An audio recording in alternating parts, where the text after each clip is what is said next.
Traducciones.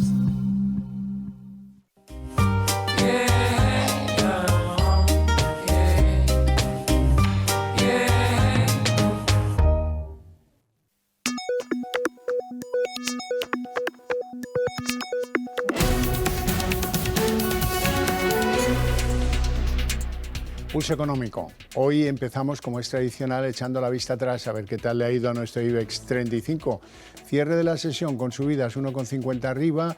El índice general se va a 11.080,9 con algunos valores que han aprovechado y bien el día. Es el caso de Solaria, que sube 5,23, Fluidra 4,84 y el BBVA, que le ha salido bien lo del plantón del sábado y porque hoy sube 3,61. Bien, y en el lado donde preponderan las manos vendedoras, la que más pistonada pierde en la sesión de hoy es IAG, la holding de Iberia de Vueling, 2,95 abajo, Grifols 2,46 abajo y los laboratorios Rovi hoy se dejan en la sesión 1,95. Y a continuación les vamos a señalar los temas que a priori seguro que merecen su atención en nuestra tertulia económica, esa que mantenemos aquí con los mejores expertos para que ustedes no se pierdan detalle. Bueno, y en nuestra tertulia económica naturalmente tenemos que hablar ya de una cierta realidad. El gobernador del Banco de España, Pablo Hernández de Cos, está convencido de que vamos a tener bajadas de tipos en junio. Y ya dicho con esta claridad, pues sería una sorpresa que no fuera de esa manera. Y las reacciones al portazo de ayer del Banco Sabadell al BBVA y su intento de fusión. ¿Qué ha pasado? Pues ha pasado que hay un camino, la OPA hostil, añadiendo más dinero a la oferta que en principio había hecho el BBVA, y hoy el resultado en bolsa es que el Sabadell está en el lado rojo, pierde no mucho, 0,45, y en cambio el BBVA pues sigue teniendo el favor de los inversores, 3,61 arriba. Bien, les presento ya a nuestros invitados hoy. Don Luis Francisco Ruiz, analista de CMC Markets. Muy buenas tardes. Muy buenas tardes, Javier. Bienvenido y muchas gracias por estar aquí. Gracias a ti, encantado. Y don José Luis Fernández Santillana, jefe de análisis y estudios del sindicato USO. Muy buenas tardes. Hola, buenas tardes. Bienvenido también, don José Luis. Encantado de estar. Bueno, visión general de cómo ha ido la sesión, una sesión que ha terminado con unas subidas bastante suculentas, 1,50, y que se ha aprovechado en definitiva el nuevo rumbo del sector bancario, en el que, pues como les decía, el BBVA sube, también sube Unicaja, la expectativa de movimientos en el sector. ¿Cómo lo veis? Pues muy cerca otra vez de volver a zona de máximos anuales. Estamos prácticamente a un punto porcentual de esos máximos en el IBEX 35, 11.140, 11.200 puntos aproximadamente. Y fundamentalmente la recuperación que hemos tenido las últimas 2-3 semanas se debe a tres factores. Javier, es que el petróleo ha caído con mucha intensidad, porque la tensión geopolítica ha disminuido con bastante fuerza. El Brent lo tenemos prácticamente a $10 de diferencia de los máximos anuales.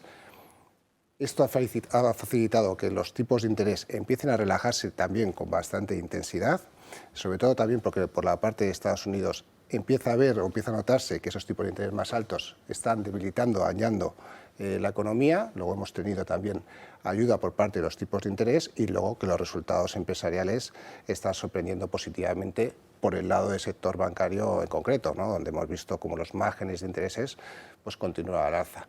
Luego estos tres factores o drivers de mercado pues han aupado otra vez a los índices pues prácticamente no solamente al IBEX 35 sino a todos los índices a nivel global a máximos anuales e históricos en algunos casos, ¿no? Y luego el combustible, que sigue habiendo mucha liquidez en los mercados, don José Luis. Sí, la verdad es que el petróleo se ha quedado por debajo de los 80, es decir, que está en una situación muy bien.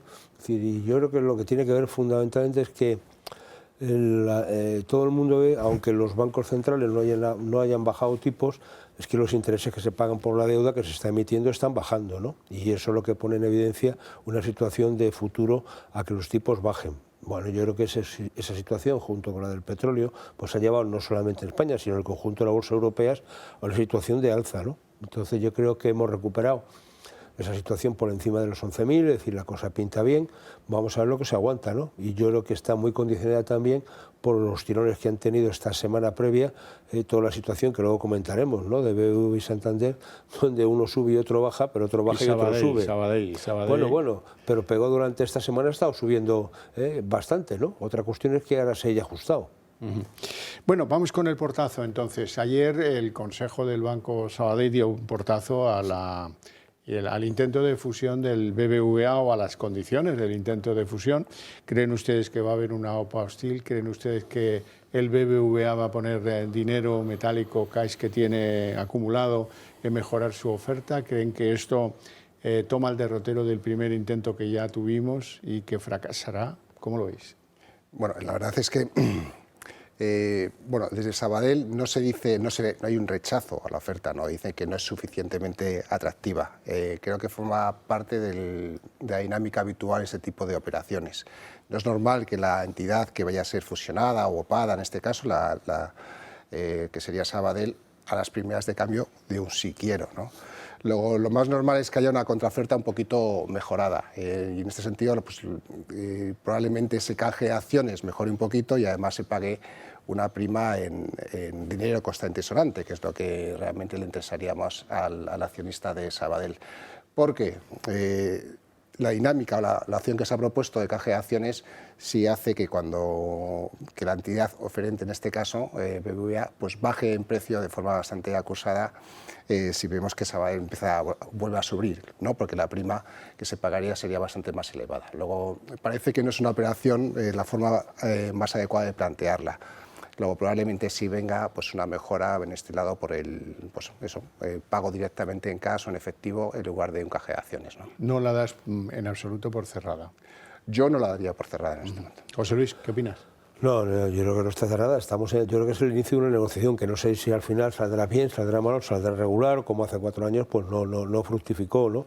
Pero lo que está claro es que lo que dice el SADES, oiga, usted me hace una oferta, voy a estudiarla, pues mejóремela, ¿no? Para empezar a hablar, es decir, porque yo no le he pedido que usted me haga esa oferta. Yo no he salido a decirle, ¿tiene usted interés en comprar? No. Pues a partir de ahí, hombre, a mí lo que me hace gracia de todo este tipo de operaciones, que son muy delicadas en la denominación, proceso de fusión, tal, oiga, vamos a llamar las cosas claras, esto es un proceso de absorción, el grande se come al pez chico y se acabó la historia. A partir de ahí, ¿qué es lo que está diciendo el Sabadell? Oiga, nosotros defendemos que los intereses de los accionistas, de los empleados y de los clientes, ¿no?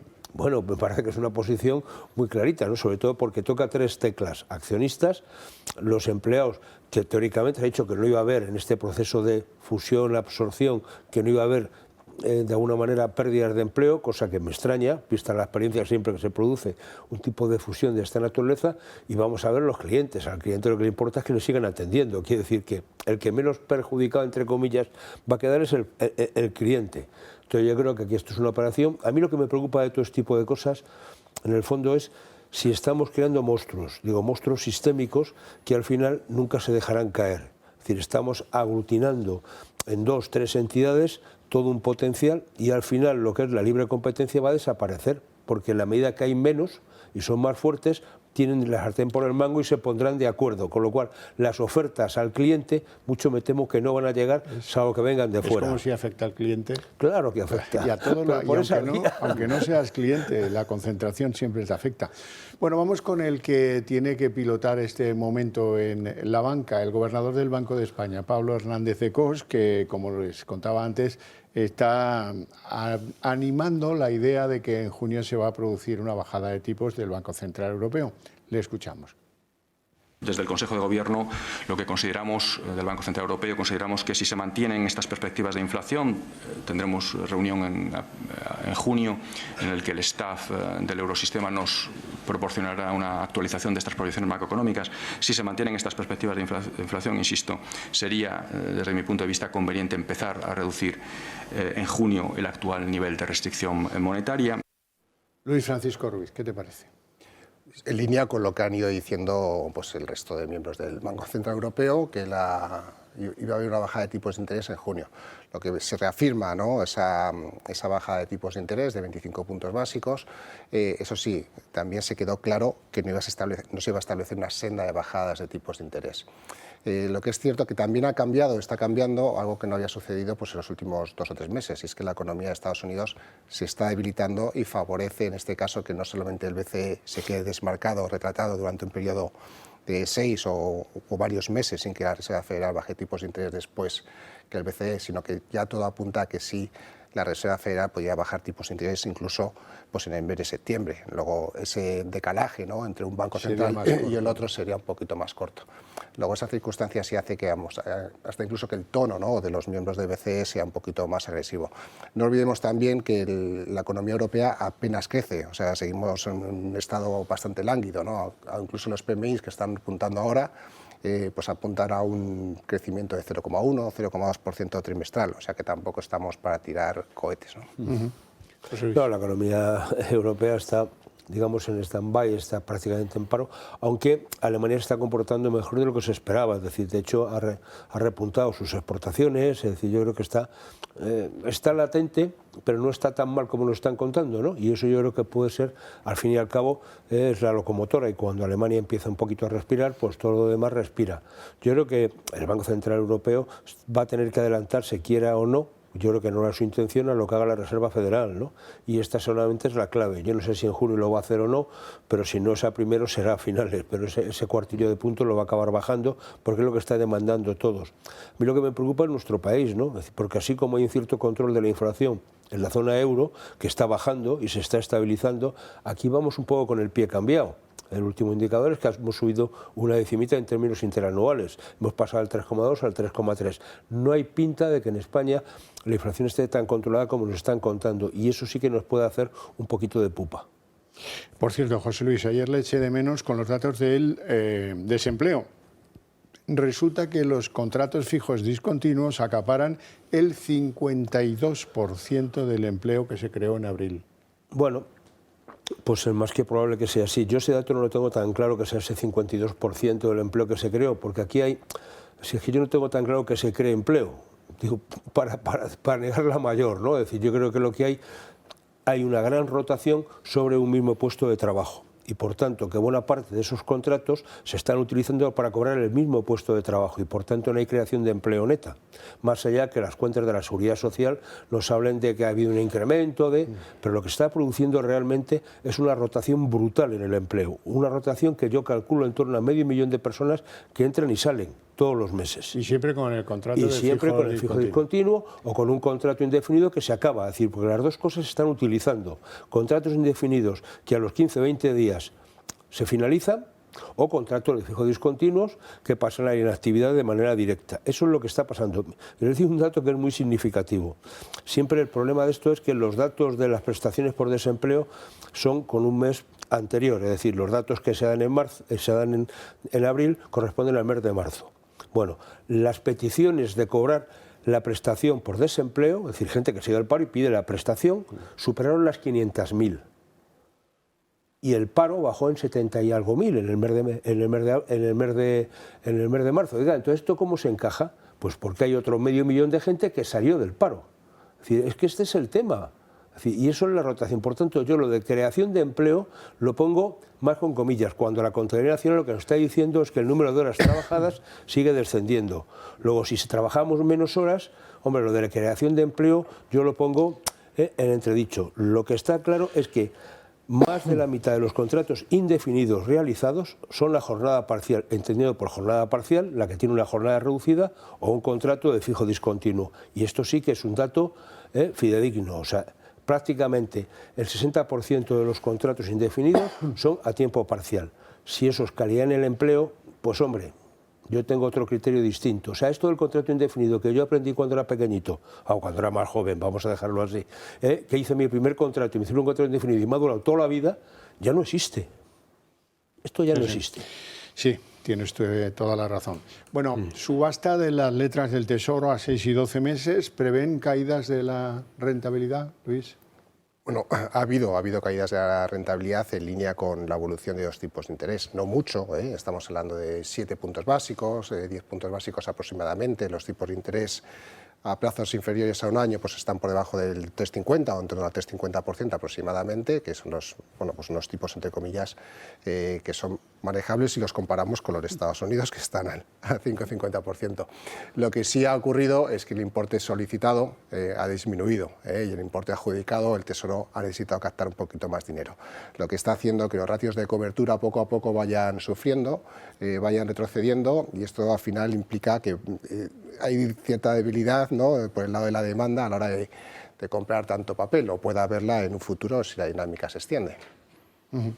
Ruiz.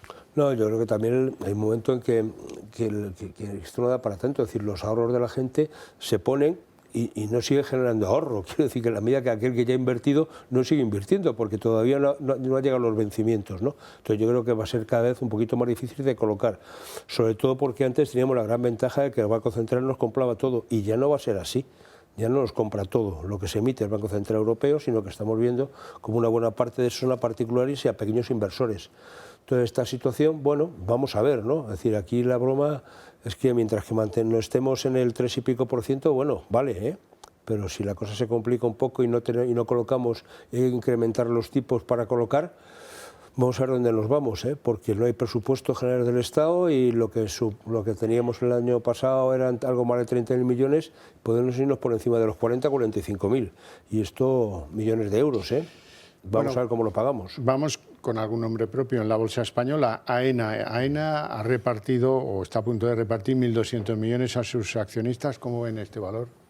Bueno, pues AENA está muy cerquita de máximos históricos, está dentro de un sector muy cíclico, ¿no?, como es el turismo, ha recuperado niveles previos a la pandemia, y sí es cierto que con los niveles de precios alcanzados en la actualidad ya el margen de la acción o el de recorrido pues empieza a ser un poquito más limitado. Respecto al dividendo, reparte muchísimo dividendo. Prácticamente el beneficio tiene un payout o un reparto de dividendo del 70%, que es un volumen bastante abultado. El resto prácticamente lo destina a amortizar deuda. Luego no es una compañía que esté realizando fuertes inversiones. Luego el crecimiento sí parece que está limitado una vez que el ciclo si empieza a debilitarse o el crecimiento va a ir muy vinculado al ciclo económico. Luego nada, AENA vamos a ver si es capaz de romper esos 180, 185 euros, que es máximos históricos, pero en principio sí parece que el crecimiento a futuro está bastante comprometido si la compañía no invierte. ¿Espabila AENA? No, yo creo que sí, porque hay un factor determinante, que es el incremento de nuestra demanda turística, ¿no? y el incremento de los turistas que nos llegan, y la gran mayoría del turismo exterior, que es el que nos llega, los extranjeros llegan a traer de los aeropuertos, y eso es lo que gestiona AENA, es decir, no gestiona puestos de pipas, entiéndeme, no gestiona un pequeño negocio. Entonces yo creo que eso tiene buena pinta, porque hemos hecho una apuesta muy decidida en este país por seguir potenciando ese sector, y eso, la entrada es a través de los aeropuertos. Otra cuestión es que a lo mejor habría que plantearse alguna modernización de algún aeropuerto, alguna inversión en ese sentido, pero bueno, no parece que eso toque ahora, pero desde luego no es una compañía en riesgo y seguramente esté en esa situación de alcanzar máximos. Por cierto, hablemos de la reforma laboral, porque se cumplen 2 años desde que se aprobó. El Gobierno dice muy triunfalista que ha supuesto que haya 3,4 millones de supuestos empleados fijos, pero la verdad es que han transformado lo que antes se llamaba temporales, le han puesto otro nombre y han seguido para adelante. Hay algunas dudas serias sobre la calidad de esa reforma laboral. Bueno, sobre todo por la calidad del empleo que está generando, ¿no? Seguramente en números absolutos estamos hablando de ese pasar de 21 millones de cotizantes en la Seguridad Social. Lo que no nos dicen es cuántas horas cotizan esas personas, ¿no? Es decir, y luego lo que se ha generalizado es una situación que yo creo que no había, o por lo menos en los últimos años no teníamos este volumen de pluriempleo. Y los datos que yo estoy manejando en base a la contabilidad nacional y por tanto los datos oficiales están por encima de los 600.000 pluriempleados. Eso quiere decir que la gente tiene contratos a tiempo parcial.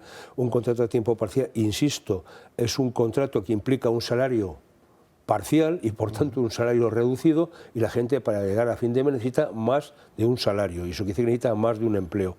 Hombre, si este mismo mes los datos que nos daba el SEPE es que había cerca de 30.000 personas a las que se les hizo más de un contrato indefinido en el mes de abril. Solo en un mes. Solo en un mes. Entonces, esta es la situación que tenemos. Por tanto, yo lo de la calidad del empleo lo cuestiono bastante. Otra cuestión distinta es que se ha servido para hacer un maquillaje estadístico y justificar el programa que se planteó a Bruselas, que era básicamente que había que reducir la tasa de temporalidad. Y eso se ha conseguido. Simplemente no porque el trabajo deje de ser temporal, sino porque le hemos cambiado el nombre. Y hemos confundido estacionalidad con temporalidad. Pero oiga, es que, insisto, por curiosidad, cualquiera que mire los datos de prestaciones que da el SEPE, cuando dice las causas de la prestación, dice, ¿cómo se accede a la prestación? Por finalización de cuando habla de un fijo discontinuo, habla que se accede a la prestación por la finalización de una relación de carácter temporal. Eso lo dice el SEPE, ¿eh? Por tanto, bueno, podemos seguir haciendo trampas en el solitario. Ya. Ah, por cierto, la administración pública, 31% de tasa de temporalidad. Sí, la que más. El 17% el sector privado y el 30 y algo... 31 casi. El sector público. Tela. Bueno, hablemos de otro nombre propio. Robi, que aunque hoy pierda un poquito de pistonada, está en categoría de máximos históricos. Sí, Robi es una estrella fugaz, ¿no? Se puede decir. Prácticamente rompió los máximos de la pandemia, ¿no? O posteriores a la pandemia, con la fabricación de las vacunas. Estaba en torno a 75 euros y lleva 6 meses escalando posiciones. Ha subido en torno a 80 o 85 puntos porcentuales. Y no muestra signos de flaqueza, porque cuando vemos el volumen negociado en las acciones, pese a la sobrecompra que hay, la lejanía a las medias móviles, etcétera, pues el volumen de acciones negociadas es bastante elevado. Luego, si el mercado continúa interesado en la acción, pese a los niveles alcanzados. Hay probablemente un gran motor, ¿no? Que es la fabricación de vacunas a terceros, porque tiene muy buenas relaciones con Moderna. Podría meterse también en el negocio de fabricar fármacos antiobesidad, que tienen unas perspectivas de crecimiento bastante elevados. Y luego encima tiene algunos medicamentos propios, ¿no? Alguno que recientemente se ha aprobado, que es un medicamento contra la esquizofrenia, que lo ha aprobado la FDA en Estados Unidos. Luego las perspectivas son buenas, por eso está aquí. Eso sí, ya cotiza con múltiplos bastante elevados, ¿no? José Luis. No, bien, es una empresa farmacéutica que va con un tiro, ¿para qué nos vamos a engañar? ¿No? Es decir, tiene buenos productos, los ha colocado bien y está teniendo también problemas alguna de sus competidoras, ¿no? Es decir, que estamos viendo como alguna... Bueno, pues la situación de AstraZeneca y cosas por el estilo, ¿no? Con lo cual dice, bueno, pues bienvenido sea, más allá de esta situación de trabajar para terceros, es que tiene bastante fiabilidad, tiene sus productos propios y yo creo que hoy en día la marca Robi sigue siendo una marca de referencia en el mercado farmacéutico y que no ha causado ningún problema. Es decir, porque el problema, o sea, valga la redundancia, cuando un producto farmacéutico tiene un problema, automáticamente desaparece del mapa. Tiembla la estructura, es cierto. Bueno, problemas que pueden llegarle a España, porque la Unión Europea está proponiendo nuevas sanciones al gas licuado ruso. Es la primera vez que se van a imponer, parece que esto va en serio, y probablemente se impida la reexportación del gas natural licuado a países de fuera de la comunidad. ¿Y quién es el mayor importador y reexportador de este combustible ruso? España. Sí, no, las sanciones no impedían importar gas. Eso se pusieron de esta forma, se establecieron de esta forma para que no hubiera problemas de abastecimiento de gas pues, en los países que al final, no olvidemos que Europa es una zona altamente dependiente de la energía fósil, sobre todo de la de Rusia, ¿no? Luego la idea siempre ha sido ir poco a poco, de forma paulatina, ir reduciendo esa dependencia. Luego sí parece que en 3, 4 o 5 años se podría quitar esa dependencia frente a Rusia. ¿Estas sanciones van a funcionar, no? ¿Que se han establecido? Pues probablemente no, porque Rusia al final el comercio está evolucionando hacia lo que es China, ¿no? y el resto de Asia. Luego prácticamente no sé si van a servir para algo o no las sanciones a los combustibles fósiles o las sanciones económicas o comerciales a Rusia. Bueno, al final también el que hace la ley hace la trampa, ¿no? Y aquí hemos tenido un ejemplo con el tema del combustible fósil, de Rusia se lo vende a la India no lo vende a nosotros y todo el mundo tan contento, ¿no? Pero que es una cosa, pero sí con el tema del gas licuado me parece que hay que recordar, ¿no? Que Biden se comprometió a que nos abastecería a través de los metaneros y durante mucho tiempo hemos estado en la búsqueda de metaneros para funcionar. España es la principal fuente después de reciclar ese tipo de gases, ¿no? Recuerden ustedes, y luego la situación que tenemos de los gaseoductos, que es una pena que no podemos enchufar con Europa y podamos sacarle la máxima rentabilidad. Cosas de la política. No hay tiempo para más, lo dejamos aquí, les espero en la redacción abierta.